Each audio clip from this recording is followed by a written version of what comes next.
మహేష్ కుమార్ గౌడ్ గారు చెప్పినట్టు Hyderabad is lakes and rock city అని ఒక ప్రత్యేకమైన గుర్తింపే కాకుండా కులీ కుతుబ్ షాయిలు, నిజాంలు, ఆ తర్వాత వచ్చిన ప్రభుత్వాలు ఈ నగరాన్ని నిర్మించి విస్తరించి ఒక చారిత్రాత్మకమైన నగరంగా హైదరాబాద్ను తీర్చిదిద్దారు.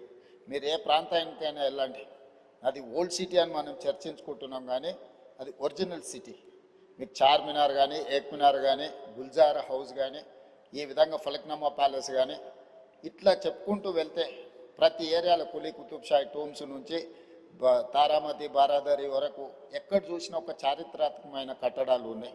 సలార్జంగ్ మ్యూజియం కానీ, సిటీ కాలేజ్ కానీ, ఉస్మానియా హాస్పిటల్ కానీ, హైకోర్టు కానీ, ఉస్మానియా యూనివర్సిటీ కానీ, ఈరోజు మనం ఉన్న ఈ టౌన్ హాల్ కౌన్సిల్, ఈరోజు మనం ఇక్కడ ఒక అద్భుతమైన నిజాం కట్టించిన ఒక అద్భుతమైన పురాతన భవనంలో ఈరోజు మనం సభ నిర్వహించుకోవడం, ఇంత గొప్ప శోభతో కూడుకున్న సభలో ఈరోజు మనం పనిచేస్తున్నాం అధ్యక్ష.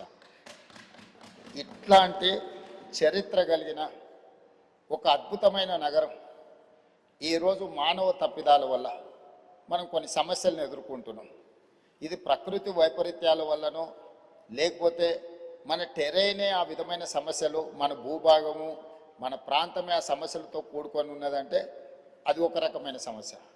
కానీ ఈరోజు ప్రధానంగా మన నగరం ఎదుర్కొంటున్న ప్రధానమైన సమస్యల్లో మానవ తప్పిదాల వల్ల వస్తున్న సమస్యలు.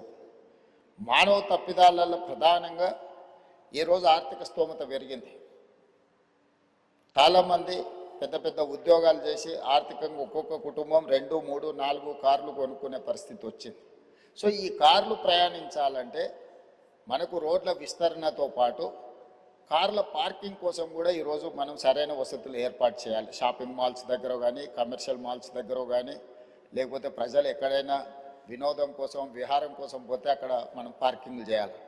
వీటిని దృష్టిలో పెట్టుకొని గతంలోనే మనం మెట్రోను విస్తరించుకోవడం జరిగింది, ఎంఎంటీఎస్ రైలును విస్తరించుకోవడం జరిగింది, బస్ డిపోలను సిటీ అవుట్స్కట్స్కి తరలించడం జరిగింది, రైల్వే స్టేషన్లను ఈరోజు మనం మార్చుకొని అభివృద్ధి చేసుకొని ఈరోజు వివిధ ప్రాంతాలకు మనం చెర్లపల్లి ప్రాంతానికి కూడా కొత్త కొత్త రైల్వే స్టేషన్లు ప్రతిపాదనలు తెచ్చి పూర్తి చేసుకోవడం జరుగుతుంది అధ్యక్ష.